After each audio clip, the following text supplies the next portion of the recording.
Breaking news. Antonio Guterres esawa yonna ajja kukwata Muhoozi. Uliriza. Antonio Guterres. Alright, breaking news. Bwetuwogerera sawa zineno amawulire agakagwawo okuva wali eri mu State House ya President Yoweri Kaguta Museveni ebbaluwa emaze okubeera nga ebatuukako okuva mu UN, United Nations. Bagamba nti Uganda basusse okubeera nga batyobola eddembe ly'abantu, gamba nti no human rights. Ndowooza tugenda kutandikirawo General Muhoozi Kainerugaba kibooko anaatera okuzifuna officially. Wanjogerere sawa eno Secretary General wa United Nations amanyikidwa nga Antonio Guterres. Antonio Guterres issuing ebbaluwa ng'ewoninga General Muhoozi Kainerugaba kwoteese ne muzeeyi we amanyikidwa nga Yoweri Kaguta Museveni olw'embeera egenda amaaso. Agambye nti embeera gye bali mu kuteeka ku bantu bwenaba yeeyongerera ddala okuba nga basigala bakikola bagenda kuba nga batekinga actions. Taking actions kikyenjogerako. Omulabe waffe tulina okumanya United Nations bwe beesazeewo okutekinga actions tujja kulabira ku bantu abamu wano wammanga naddala nali recent kati gwe tumanyi president wa Venezuela Maduro.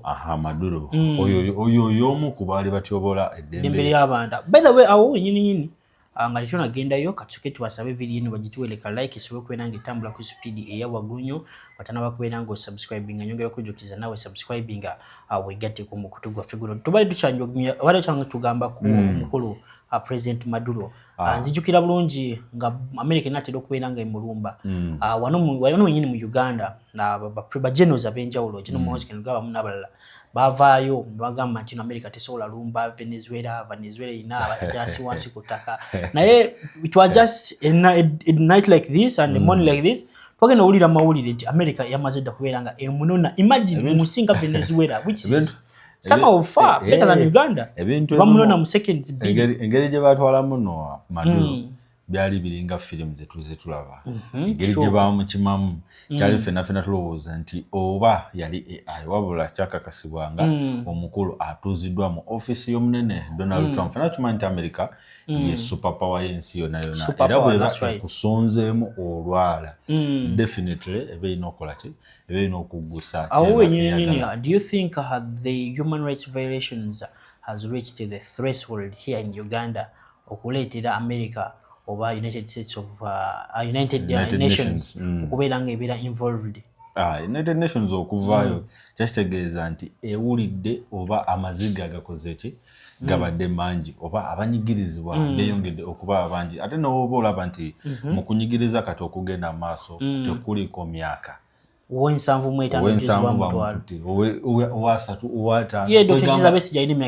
Dr. Kizabesi temanyi naye atemera nga musanvu naye webamutwala abikayingira na kinana kubanga wabanga n'omukulu ali mu kinana Dr. Kizabesi ali mu kinana okunyigiriza abantu kuli beyond age limit kati waliwo yangambye ambo His Excellency Robert Kyagulanyi yali mu kubeera nga kisensaamu ali kisensa omuliro gwa yali mu kubeera nga akipikeeyo saidi zeeyo tuvola batanaba kuvaayo mu America akyaliyo ali mu kubeera nga meetinga n'abasajja meetinga offices agenda mu offices eri agenda mu office eri tengezaako okunyonyola omulabe waffe nti amaziga gabadde mangi ate n'abagezaako okuba nga batambuza message eya human rights okuba nga bazityobolera ddala mu Uganda beeyongedde okuba nga bawerera ddala obungi. Tulabyeko His Excellency Robert Kyagulanyi ali ku speeches ezimu ali mu conferences ezimu olowooza ezo conferences ezicapturinga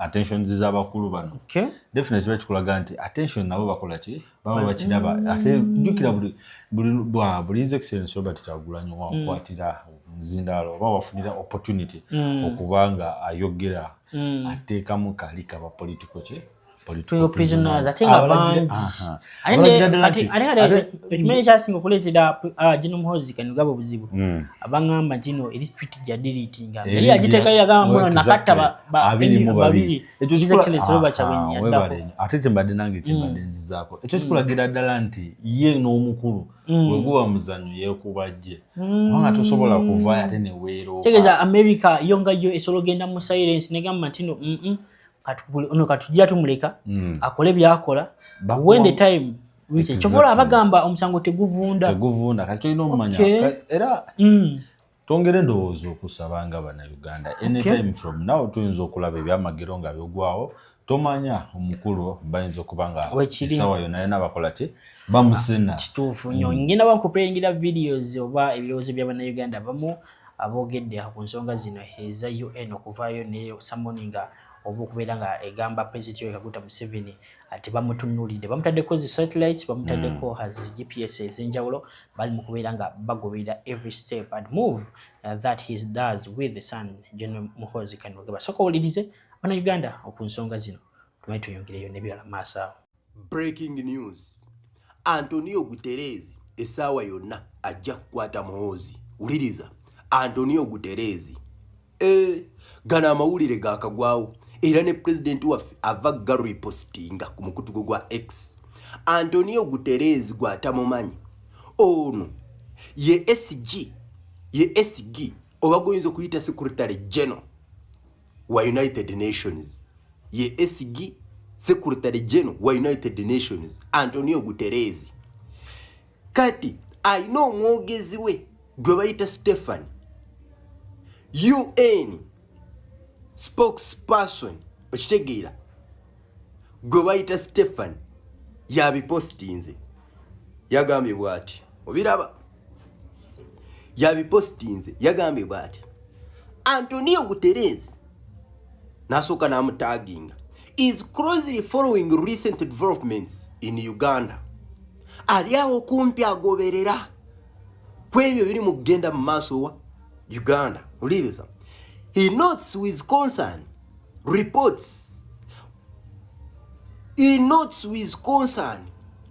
ayine byamukuteka ennyonnyonnyo byanotinze reports regarding the detention of political and civic actors.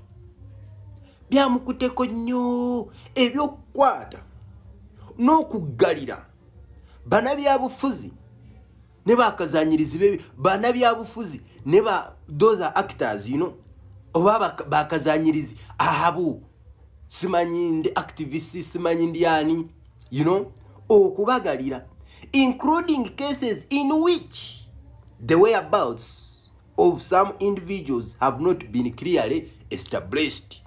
Nga wali mune cases wosangira ntabamu era bebe nga bagalidde nga ne wajje bali je bagalidde bababuzaawo obutaddamu kulabika nga mpawa amanyi ne ruddawa ne wajje bali.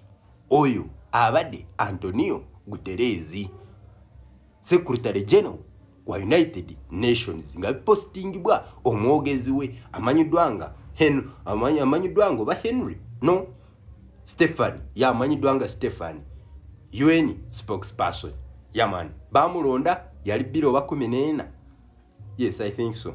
Terms of video bump it a full bit of straight out a triple music entertainment. Alright, nga tubitadde ku mabbali handooza muwulidde bulungi nnyo ebice bigenda mu maaso mu ggwanga Uganda.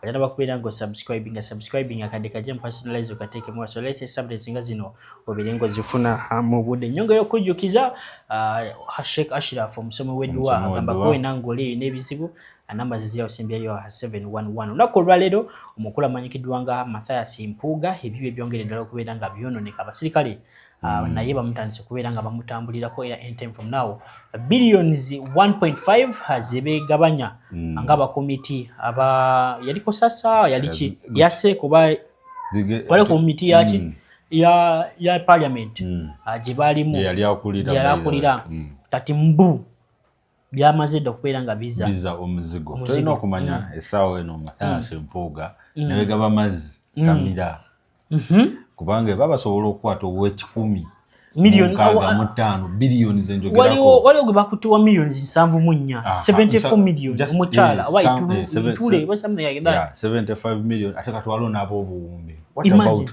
ow'ebitaano ate ow'ebitaano wenjogerera essaawa eno ye wegaba ziba drip ndowooza bamutaddeko nga 3 n'obunkenke bweyongeredde ddala abasajja Mukama Katonda naye nze ndowooza eventually buli kimu kibaako ne pay yacho mukimu kibako n'omutango gwo bolina okukisasulira kyogamba ezo sente wozikwata n'ozizayo era tebakuta ekyo kiba kikulagira ddala nti gwe ng'omuntu olinamu ebituli ate lwe njogerera bbanga liyise yadde despite the fact nti bayinza okuba balina property sobola okubalwamu ezo sente tebayinza kuziproducinga essaawa eno after all nti n'ebintu ebyali biteekeddwa okuba nga bikolebwamu ezo sente baali tebakoze eki tebabikolamu babikolera for their own personal interests kati ekyo kikulagira ddala nti ebyabwe bikoze eki tewali space ya kubivaamu. We're looking at a maximum sentence that they can have.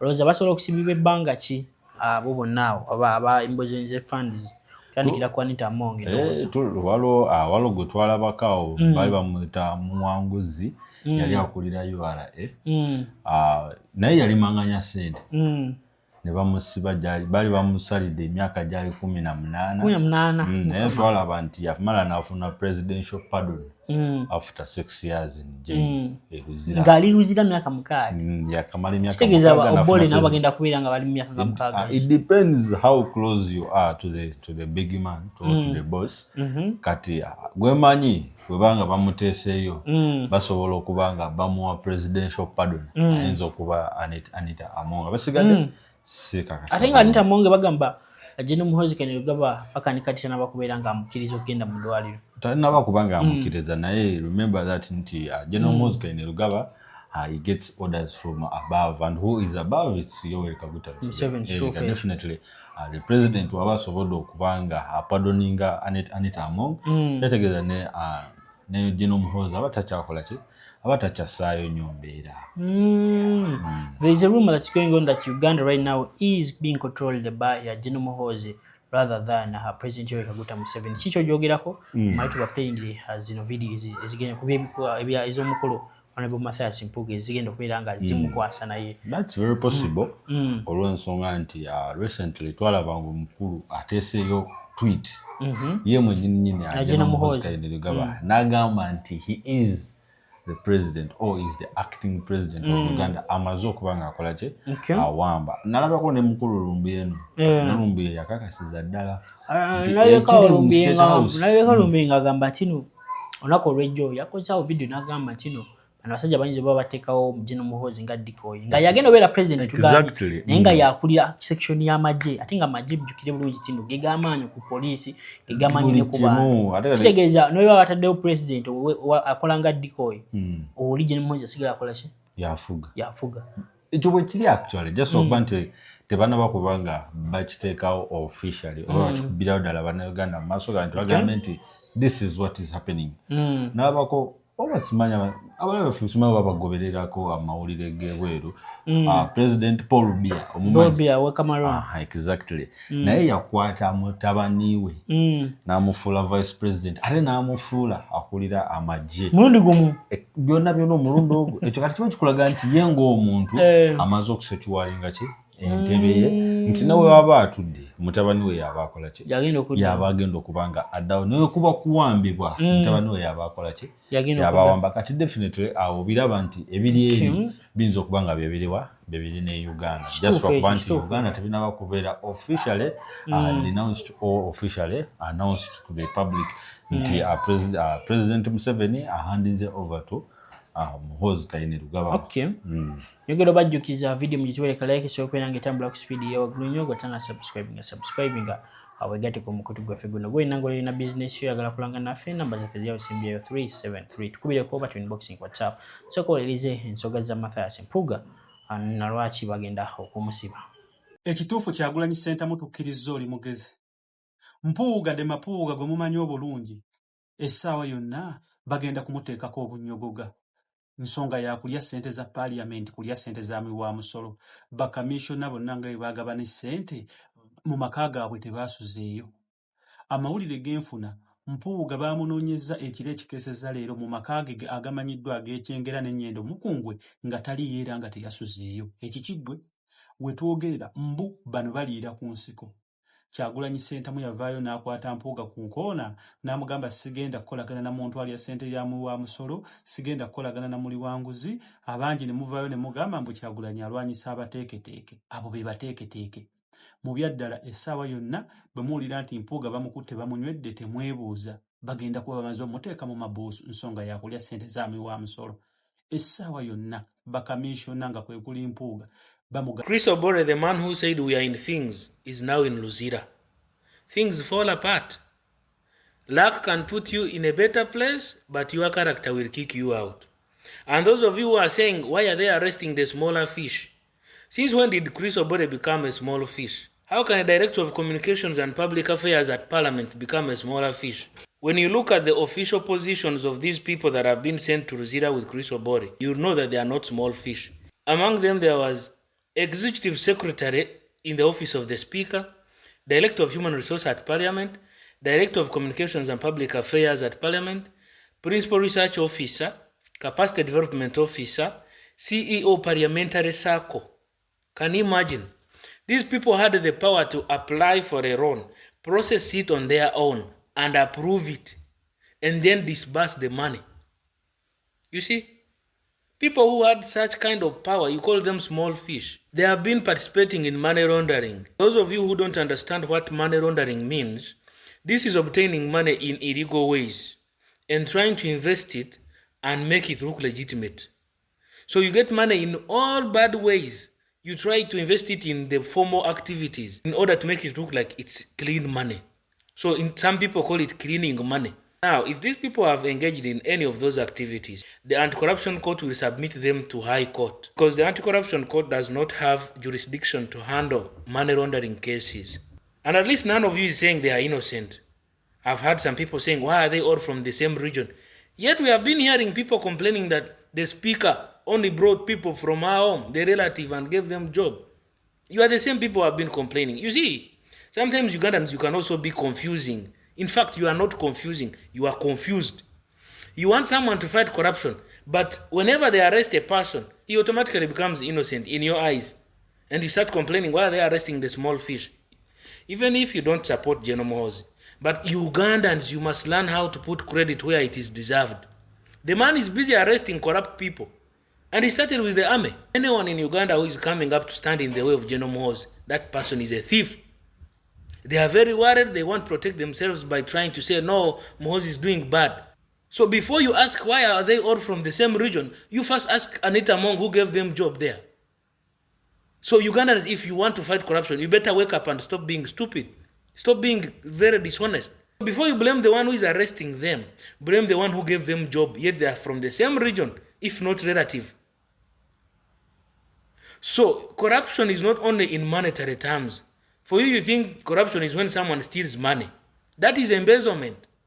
Corruption can also be through misuse of office. Like for example, when you are a loans officer in a circle, you apply for a loan, you approve it by yourself without the consent of the management, and then you even disburse the money and put it in your account, and then you go and use the money.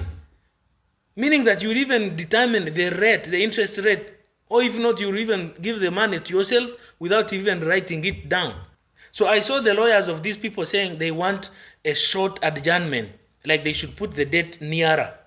They want to go and change papers and bring everything.